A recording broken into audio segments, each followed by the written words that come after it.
안녕하세요. 엘루언덕의 독해입니다. 본 방송을 시작하기 전에 미리 양해의 말씀을 드리고자 저 혼자서 이렇게 짧은 시간 녹음을 하기로 했습니다. 지난번 YC와의 대담에 이어서 이번에도 YC와의 대담을 준비했는데 기계 조작의 문제로 인해서 녹음 상태가 굉장히 좋지가 않습니다. 최대한 살려보려고 노력은 했는데요. 들으시는 동안 좀 예전과는 다른 음질로 불편함이 좀 있으실 수 있을 것 같아서 미리 양해 말씀을 드리고 시작하도록 하겠습니다. 다음번에는 이런 일이 없도록 좀 정신 차리고 녹음할 수 있도록 노력하겠습니다. 감사합니다.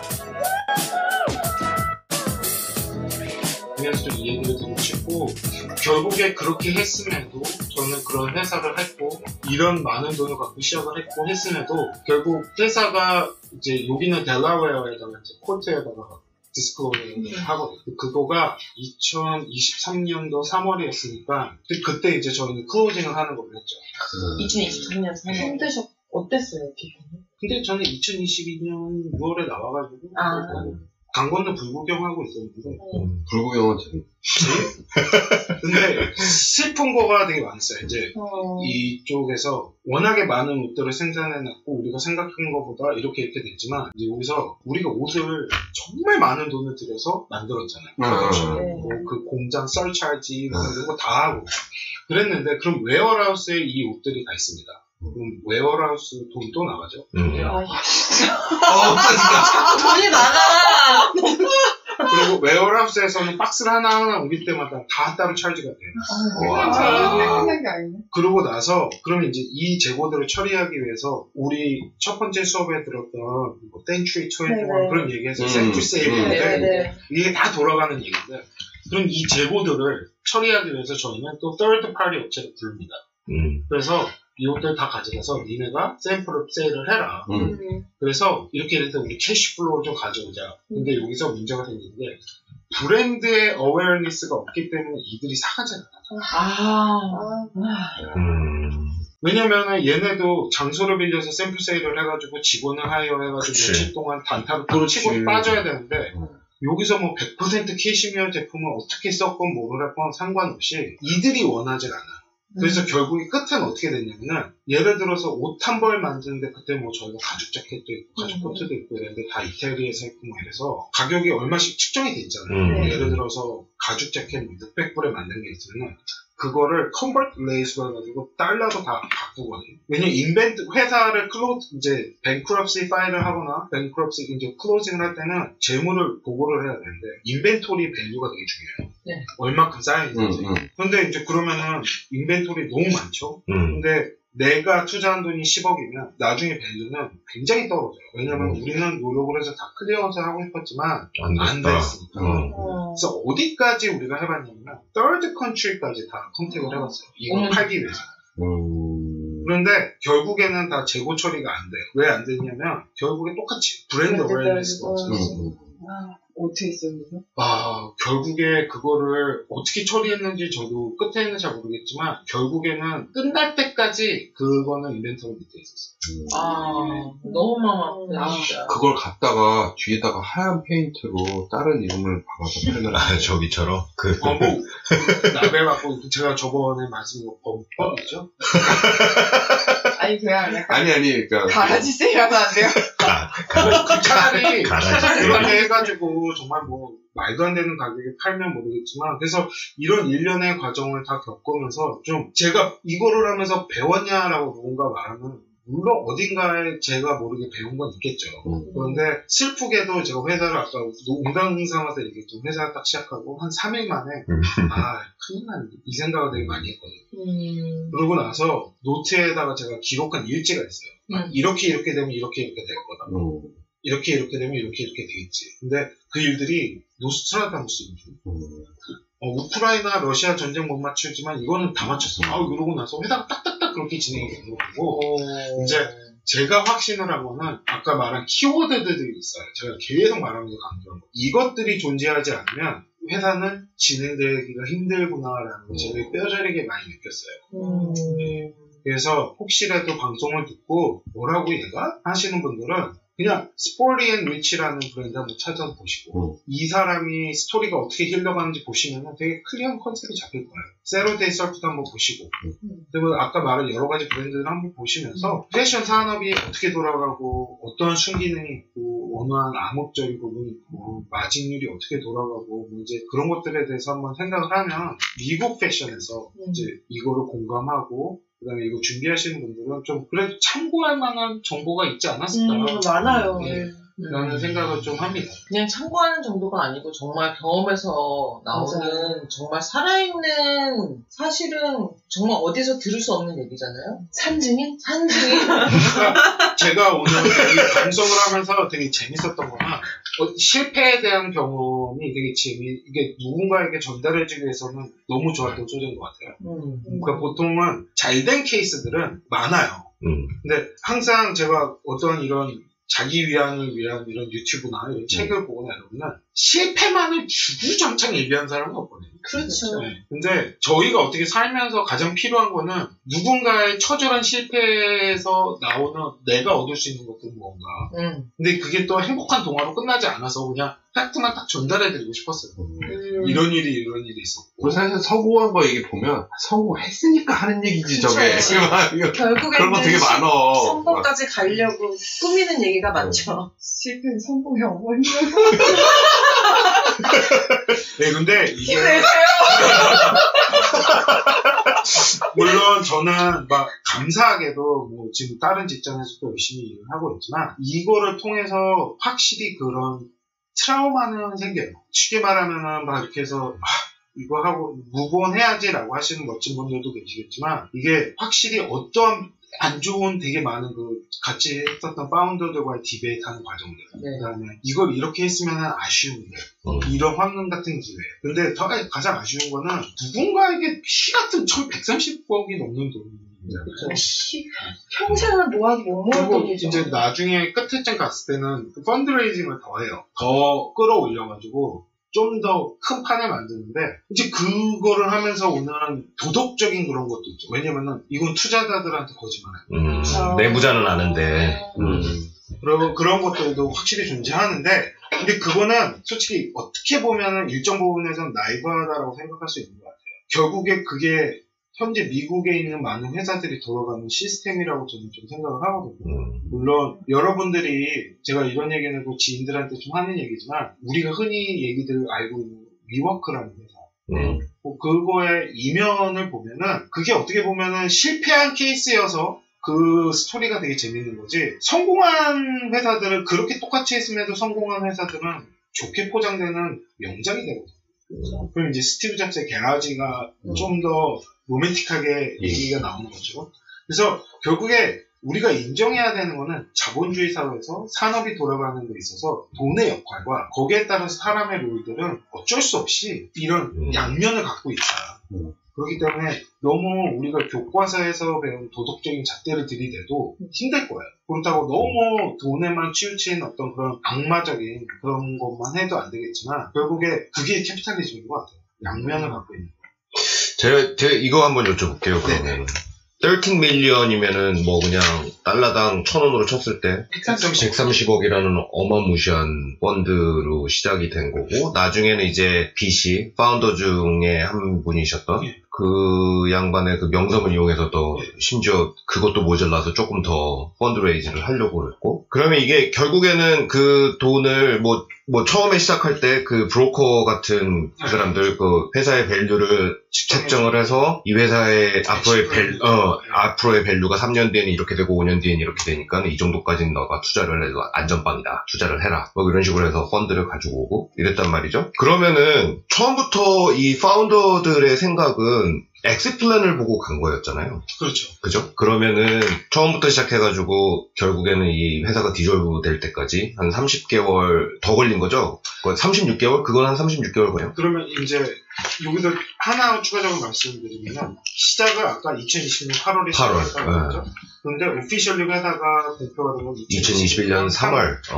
그러고 나서 캐시플로의 이슈가 생기기 시작한 게 2021년 11월이에요.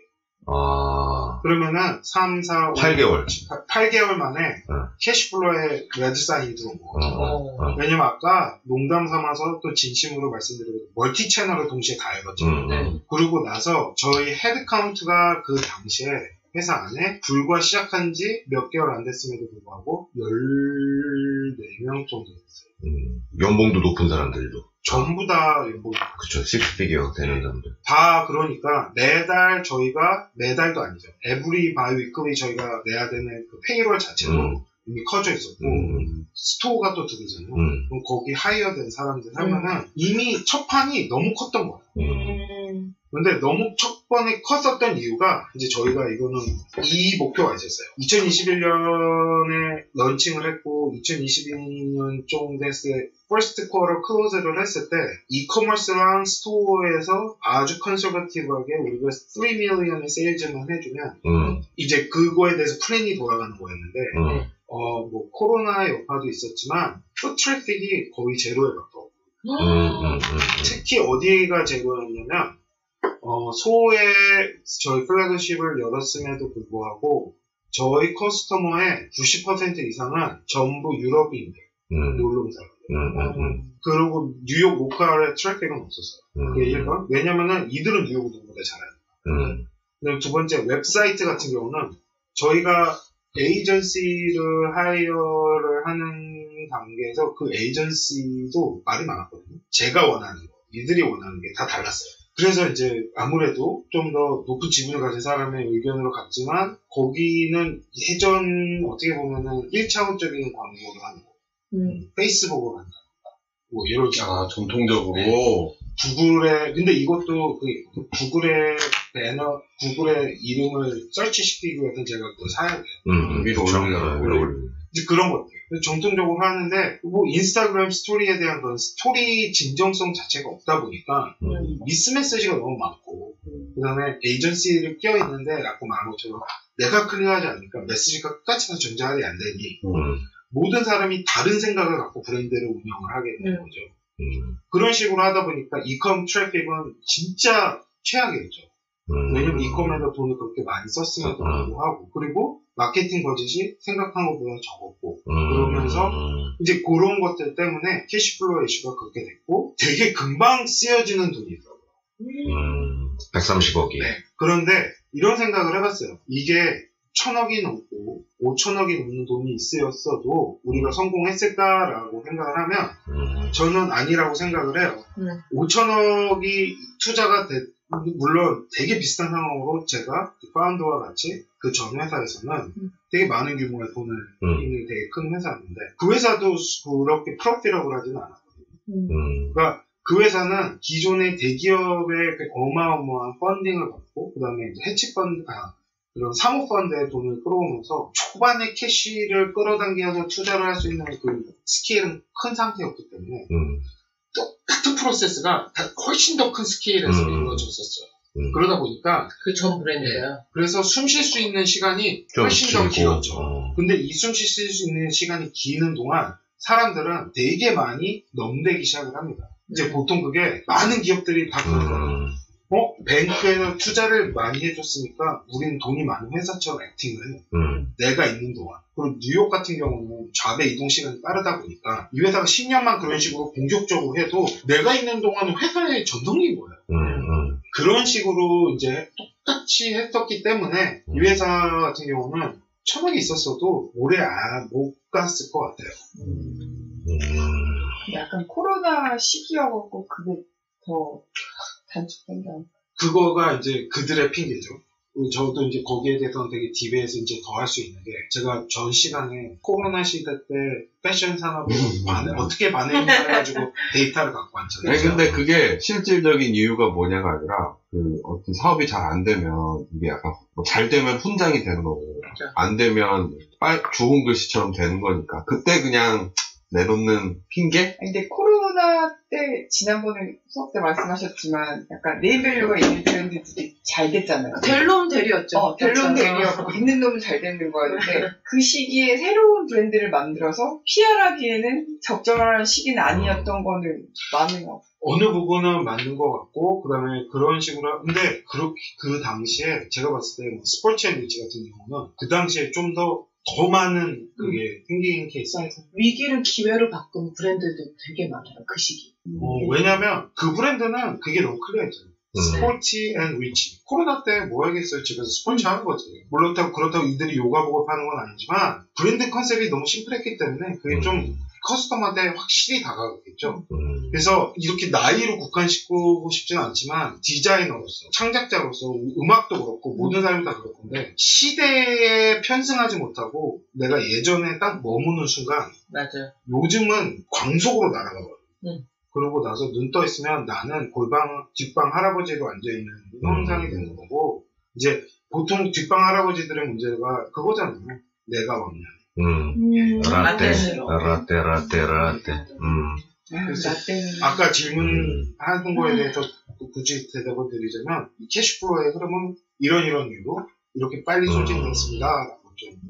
근데 오히려 그 버짓 안에서 상대적으로 마케팅 비용은 적었던 거고, 예산 버짓은. 그죠? 나름 많았다라고 생각을 하는데 제가 봤을 때는 좋은데 잘 쓰여지지 못했던 것 같아요. 예를 들면 좋은 포토그래퍼를 쓰는데 2억을 들였어요.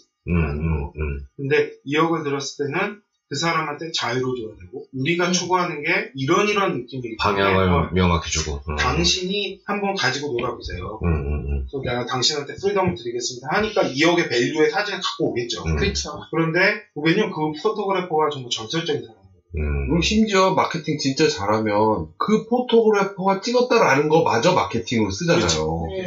근데 그렇게 되지 않았고, 그런 거에 있어서 벌써 낭비가 많았고, 업체들을 잘못 고른 거에 대해서 낭비가 많았고, 왜냐하면 아까 또 얘기가 이렇게 돌아가면 이게 이제 인적 네트워크로 들어가는 얘기가 되는데, 보시면 파운더의 나이가 상대적으로 저보다는 많은데 그가 가지고 있는 인적 네트워크의 나이에는 다 그런 나이인 거예요. 그러면 그들이 꿈꾸는 패션을 젊은 유스에다가 대입을 하니까 전혀 안 되죠. 내가 거기에 없는데. 그래서 왜 우리가 열린 마음을 가지고 왜 좀 더 어린이들과, 이게 굳이 나이가 아니더라도 우선 멘탈리 내가 전문가에 대해서는 질문해 볼 필요가 있는 것 같아요. 그러니까 오픈 마인드가. 근데 미국도 그건 확실히 있더라고요. 꼰대는 있죠. 당연히 있죠, 미국도. 미국도 굉장히 보수적이고 그렇기 때문에 뭐 디자인하고 다르진 않고 그렇게 흘러갔던 것 같고, 그래서 이제 원인을 보면 그가 살았던 세상, 그가 경험했던 것만 베이스로 그가 했었던 거, 그 다음에 그렇기 때문에 저랑 배척을 하는 거죠. 왜냐면 그는 제가 갖고 온 아이디어가 납득이 안 돼요. 제가 아까 뉴진스 얘기했던 것처럼 어쩌면 그한테는 그게 그렇게 들렸을지 몰라서 무서웠을 거예요. 그런데 그때 동료라면 좀 더 믿어줬겠죠. 그러니까 같이 시작을 하는 케이스가 되지 않았을까. 그런 게 좀 아쉬운 것 같아요, 지금 와서.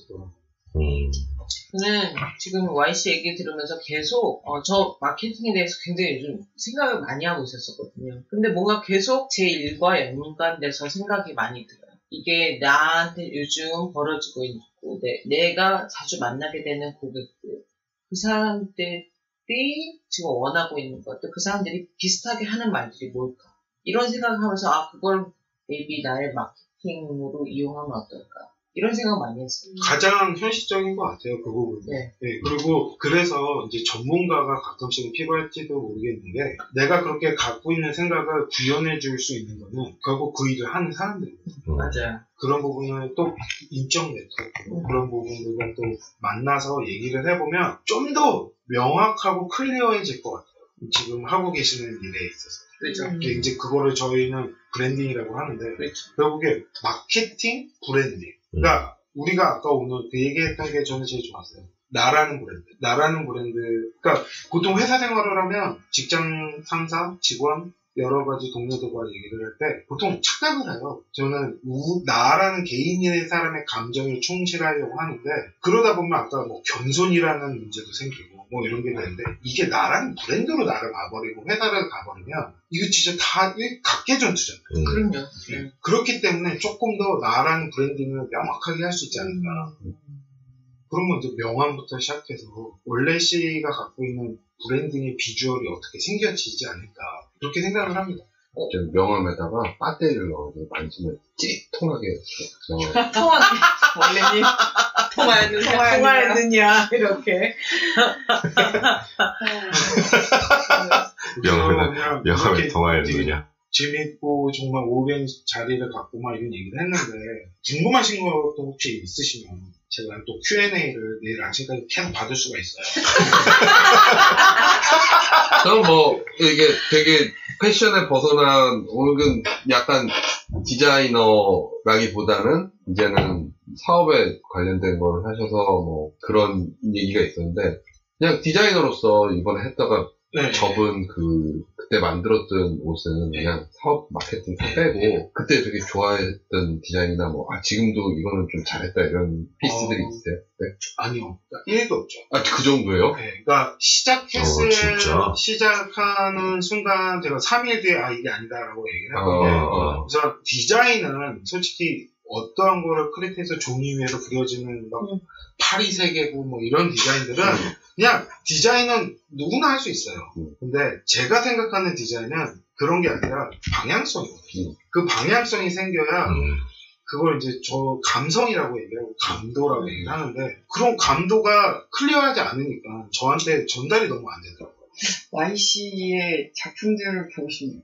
저희 작품이요? 네. 내일 아침까지 버텨. 진짜 별거 없어요. 그리고 저는 개인적으로 참 어려운데 제가 생각하는 좋은 디자이너에 대한 데피니션이 저는 있거든요. 뭐예요?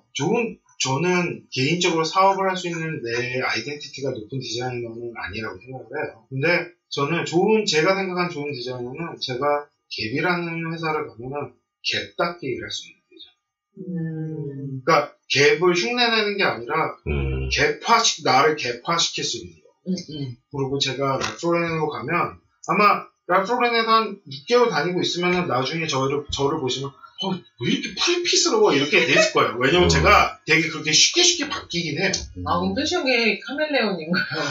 왜냐면은 제가 아까 말씀드렸던 것처럼 그 안에 빠져서 거기에 맞는 디자인을 하려면은 내가 그 세상에 가야 돼. 근데 그거를 하기 위해서 제일 먼저 해야 되는 건 나를 소개해야 돼. 약간 배우 같네요. 그죠? 저는 그런 거를 좀 잘하는 것 같아요. 그래서 그게 아티스트하고 디자이너의 전 차이라고 좀 생각하고 자기 곤조밖에 없는 새끼들 있잖아요. 전 되게 싫어하거든요.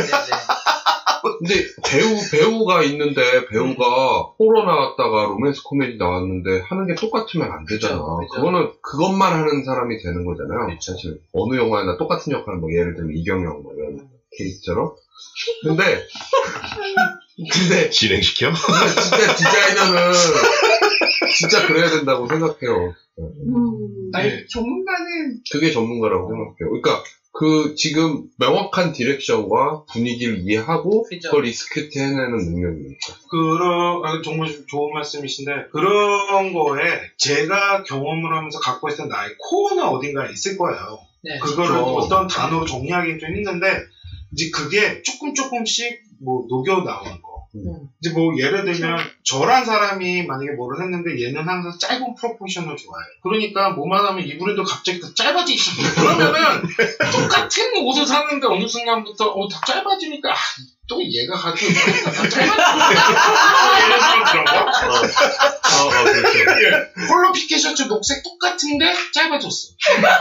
뭐 예를 들면 그런 거예요. 그래서 뭐 그런 거 정도 할 수 있는 거를 좀 더 좋은 디자인, 제가 생각하는 좋은 디자이너라고 생각을 하고 다행이면 다행이고 어떻게 보면 참 재밌는 얘기지만 저는 다양한 프라이스가 있는 마켓에서 디자인을 많이 해봤어요. 그러니까 정말 JCPenney 같은 데서도 일해보고 클럽 모나코 같은 데서도 일을 해보고 그런 데를 일을 하면서 이제 다녀보면은 참 재밌는 게 어떤 상하로 나눈다라기보다는 좀 더 매스마켓에 가까운 브랜드에 갈수록 거기 있는 디자이너들은 항상 크리에이티브에 대한 갈망이 되게 많아요. 그렇죠. 좀 뭔가 디자인을 하고 싶어 하고 이런 게 많은데 저가 항상 가면 부딪히는 게 제일 먼저 그런 사람들의 꺾어버리는 게 그거거든요. 제가 생각하는 이 마켓에서 가장 좋은 디자인은 이 마켓을 이해하고 있는 디자인. 그래서 가장 아까 저번에 우리가 백화점 얘기했을 때 다른 디프런 마켓의 채널들. 근데 솔직히 저도 개인적으로 말하면 지금 그렇게 잘 된다고 했던 TJ 맥스나 말셀이라는 백화점을 가본 지가 얼마 안 돼요. 근데 가보고 나서 바로 이 커스터머들은 이래. 그다음에 라이프 스타일은 이럴 거구나. 그러니까 이거는 패션이 아니라 어페럴이에요. 그렇죠. 다르죠. 그거를 바라보는 거. 그래서 그 친구들이랑 대화를 할 때 패션, 컨셉 이런 얘기를 하면은 개인적으로는 좀 그래요. 물론 그들한테는 그것조차 되게 중요한 순간이겠지만 저는 어페럴이라는 단어에서 패션 하지 말아라. 이건 어페럴. 그러면은 의복인 거죠. 그쵸. 그때 갔을 때는 디자이너로서 가져야 되는 덕목은 뭐냐면 머천다이징 할 수 있는 스킬. 머천다이징 할 수 있는 스킬이고 그 다음에 프라이스를 맞춰서 여러 가지 프로그램을 짤 수 있는 디자이너. 그게 저는 그 마켓에서 가장 탤런트한 디자이너라고 생각을 하고 그런 인재상을 갖고 있어요. 그 마켓에서. 그런데 만약에 제가 하이엔드에 가서 또다시 일을 하게 된다면 아까 말씀했던 것처럼 유럽에서 느꼈던 그 크리에이티브의 리밋을 또 풀어줄 수 있고 이런 디자이너들을 저는 좋아하겠죠. 근데 오버를 보면 가장 중요한 거는 주변 사람을 통해서 나한테 인스피레이션을 줄 수 있는 디자이너들이 되게 중요한 것 같아요. 그래서 저도 어디 가면 어떤 식으로든 인스파이어 될 수 있는 디자이너가 되고 싶어요. 그게 얘는 넘버를 잘 읽어. 아니면 상품 구성을 잘하네. 아니면 정말 크리에이티브해. 아니면 감성이 쩔어. 어떤 식으로든. 그래서 조금 그런 거를 맞추려고 노력하다 보니까, 그래서 아까 면도날 얘기도 한 거예요.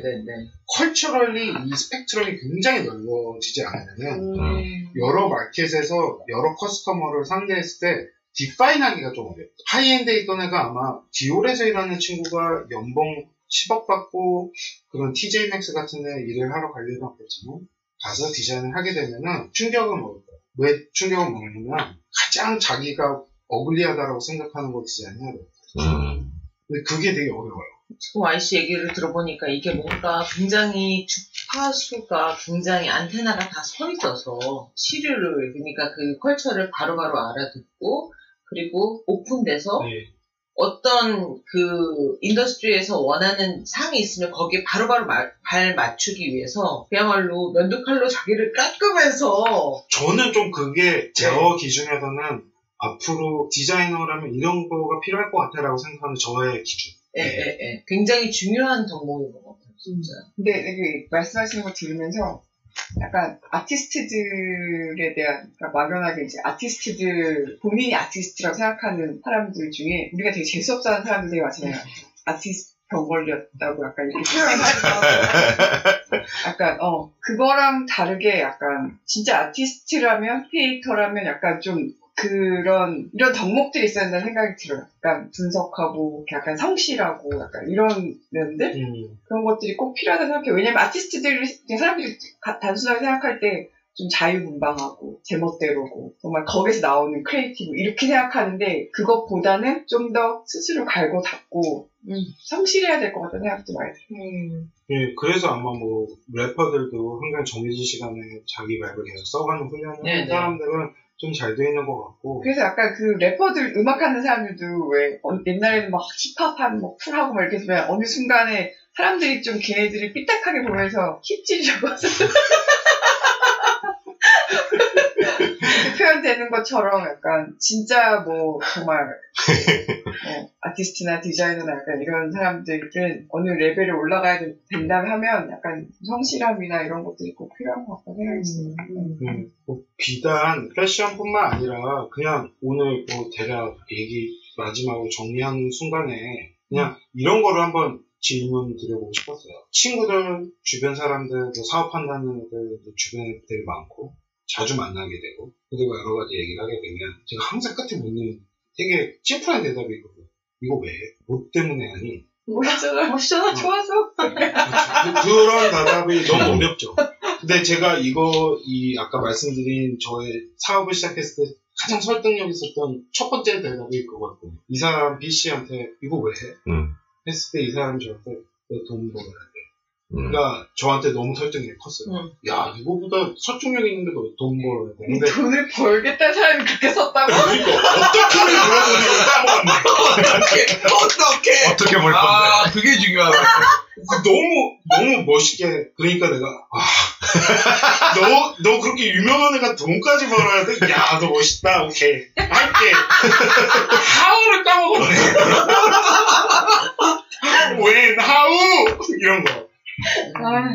그 질문 너무 저도 딱 쏟았잖아 아까. 계속 OWLH의 생활. 계속 생각이 나요. 어떻게 해야지? 나름 생각이 있지 않았을까 싶네. 나는 YC께서도 만약에 1000억이 있었으면 이게 과연 성공을 했을까. 근데 만약에 1000억이 있었고 이 사람이 원하던 후반에 다시 펀드를 좀 받으려고 노력했고 만약에 그게 잘 진행이 됐으면 브랜드는 어떻게 될지 모르겠지만 결국에는 엑스플랜은 성공했을 것 같다라는 생각이 좀 들어요. 오래 버텼으면. 네, 버텼으면은 그래서 남들이 봤을 때 그러니까 내부에서는 이게 진짜 이거 패션 하재는 거야 말재는 거야라는 그런 이게 돌아가는 게 너무 369로 돌아가니까 캐시플로우만 좀 더 오래 갈 수 있게끔. 네, 맞아. 그러니까 실제로의 캐시플로우는 엉망이더라도 재무제표상에 그것만 있었더라면 그래서 그걸 조금만 더 버텨서 밸류를 조금 더 올렸으면 분명히 엑스플랜은 성공하지 않았을까라는 생각이 좀 들어요. 그래서 제가 이거 얘기하면서 얘기도 밸류데이션을 그럼 어떻게 측정을 합니다.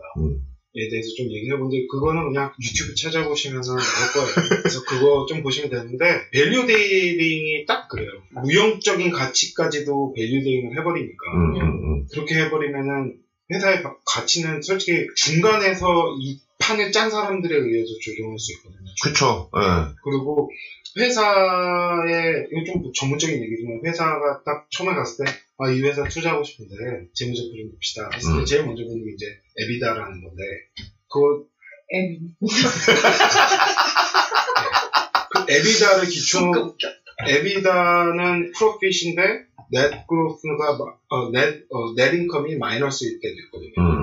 그럴 때는 그럼 이 회사가 망하는 회사는 아니에요. 아니지. 이 에비다 때문에 캐시를 갖고 올 수 있는 미래의 가치가 훨씬 더 높게 측정이 될 수도 있기 때문에. 에비가 가지고 오네요. 예, 그런 것 같아요. 그래서 참, 만약에 있었으면은 그랬겠죠. 그런데 세상에 와리프는 다. 그쵸. 소용없는 거지. 결국에는 이렇게 돼서 건진 거 없이 다 디졸브가 되고, 투자자들의 돈은 다 공중분해가 된 거고. 예, 그런데 좀 이제 제가 이 경험을 통해서 그러면 뭘 배웠냐. 아쉬운 건 분명히 있어요. 어떤 게 아쉽냐면, 또 한 번 이런 걸 해보고 싶다라는 생각을 안 하게끔 만들어버리는 게 제일 아쉬워요. 그러니까, 디자이너로서는 내 거를 하고 싶은데, 근데 저는 조금 회사의 특성, 회사가 좀 더 잘 맞아요.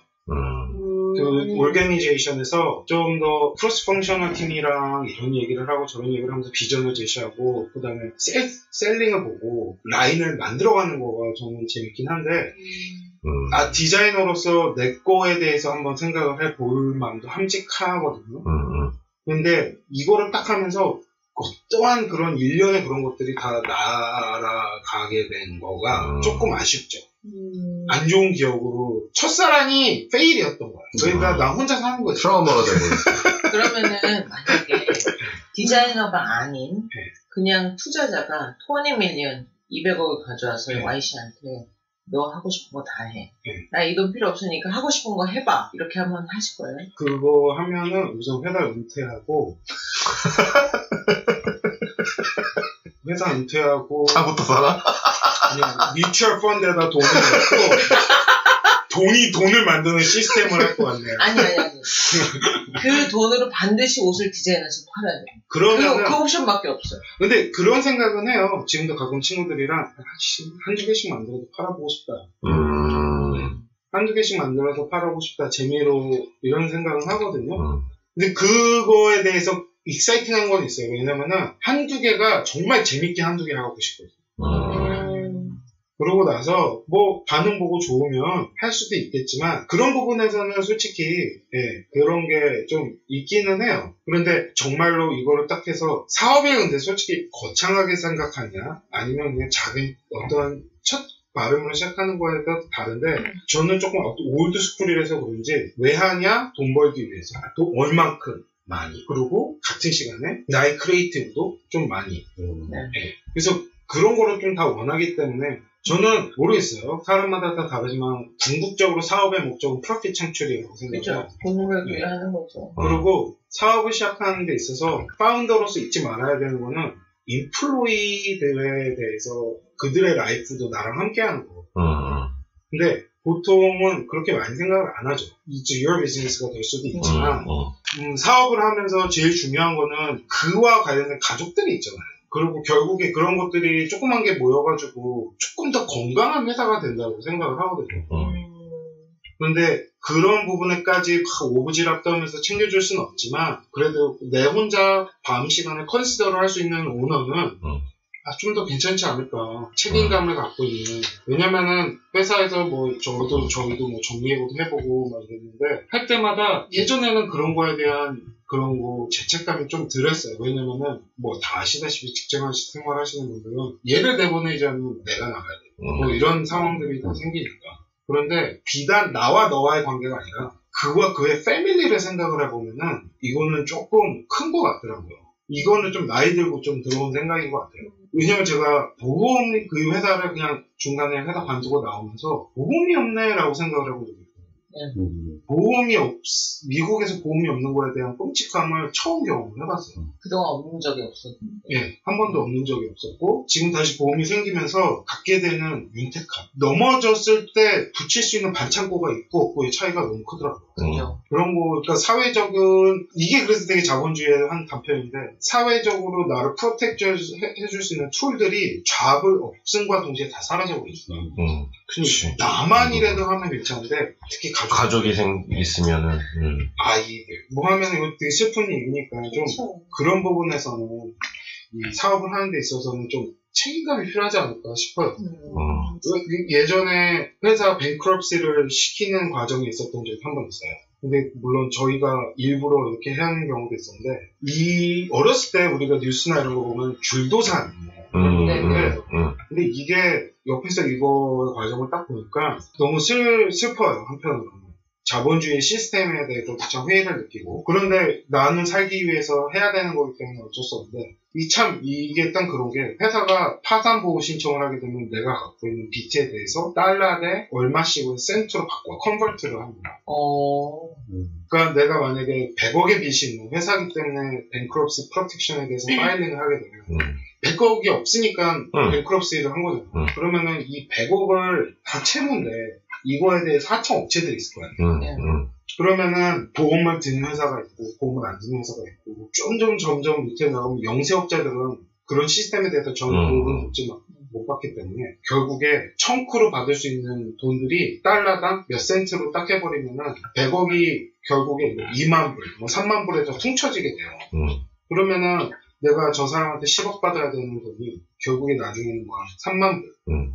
혹은 몇천 불 이런 식으로 되니까 그걸 보면서 예전에 IMF 때 우리나라가 겪었었던 일들 뭐 이런 것들이 다 보이더라고요. 그래서 참 이건 못할 짓이구나. 그래서 좀 이제 사회적 책임감도 좀 필요하지 않을까 그런 부분에서 좀 그렇게 생각을 해요. 오늘 그 YC하고 얘기를 나눠보니까 이게 그냥 단순히 패션 인더스트리가 어떻게 가는지 아니면 브랜드가 어떻게 만들어지는지 뿐만이 아니고 돈에 관해서 돈이 어떻게 플로우 되나 그리고 어떤 윤리의식 그리고 어떤 비전을 가지고 브랜드를 시작해야 되나 그런 얘기가 더 많이 와닿았어요. 일단 개인적으로 그래도 좀 다행이라고 생각했던 게 YC가 3일 만에 알았다고 근데 그 다가오는 일들이 그래도 약간 예견을 이미 했었던 프리딕더블한 일들이어서 차라리 그래도 조금 그나마 낫지 않았을까 아니면 정말로 너무 기대를 많이 하고 있다 그래서 얼마나 힘들었겠어요. 근데 이미 좀 알고 있어서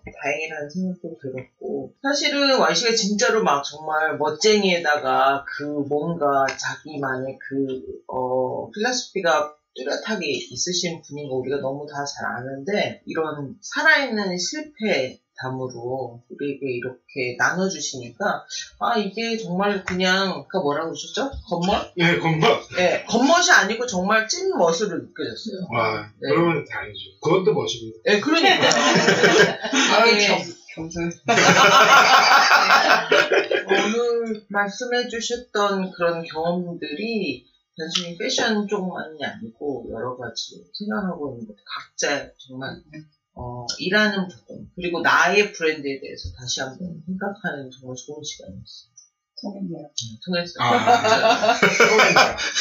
감사합니다. YC는 오늘 말씀해 주시니까 어땠어요? 항상 디자이너로서 머릿속에서 생각도 많고 뭐 이렇게 하는데 제가 이 시간을 하면서 솔직히 오늘 같은 경우는 여러 가지 자료를 준비했음에도 불구하고 제일 보람찬 게 뭐냐면 그 자료를 덮고 머릿속에서 정말 순수하게 얘기가 쭉쭉쭉 나왔었거든요. 정말 그냥 계속. 근데 여기서는 분명히 진정성이 있었던 것 같아요. 제가 전달해드리고 싶었던 게 분명히 있었던 것 같고 이거를 이렇게 거울로 삼아서 제 머릿속에서 나는 이런 사람이었구나, 나 이런 걸 좋아하는구나 하는 게 계속 정리가 되더라고요. 그래서 그게 저는 오늘 좀 많이 제가 얻어가는 거. 제가 나를 좀 책장이 좀 정리된 느낌이에요. 그게 좀 오늘 되게 보람차고 이 자리를 통해서 그래도 뭔가를 하고 싶었던 분들이 그나마 이 자식 진짜 이 얘기 더럽게 많이 하네 했던 강조했던 것들.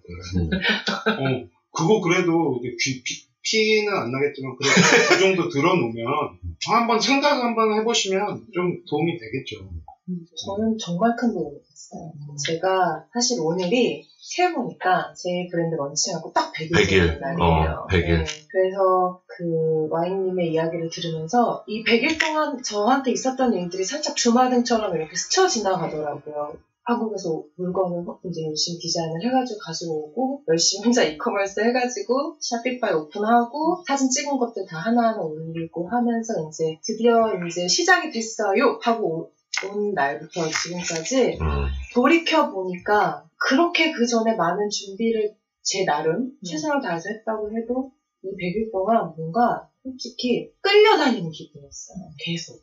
왜냐면은 저도 다 처음 해보는 것들이니까 저란 사람의 브랜드도 잊어가고 제가 하고자 했던 메시지도 잊어가고 그냥 하루하루 뭔가를 채워나가야 된다는 그 마음 때문에 숨이 차고 급급하니까 자꾸 저를 잊어버리게 되는 거예요. 그러면서 뭔가는 열심히 하는데 자존감이 낮아지고 이런 시련들이 이렇게 반복이 되면서 나 지금 산으로 가고 있나? 라는 생각을 한 100일째 되는 날 운명처럼 또 와인님이 이 이야기를 해주면서 뭔가 저한테는 되게 기분 좋은 숙제가 생긴 기분이에요. 지금 제가 오늘 돌아가서 다시 한번 제 브랜드를 재정비를 해야 되는 시기가 온 것 같다라는 그리고 거기에 되게 좋은 좌표를 주시는 것 같아서 되게 감사드려요. 약간 쭈그러드는 엘리에게 약간 산소호흡기를 살짝 산소호흡기를 저도 받고 합니다. 네, 약간 이렇게 약간 다시 정신 차려야지 웨이크업 해야지 약간 이런 시간이었어요. 근데 이게 사실 작품의 빅피처예요. 우리 지금 마무리하려고 하는데 아니 그러니까 갑자기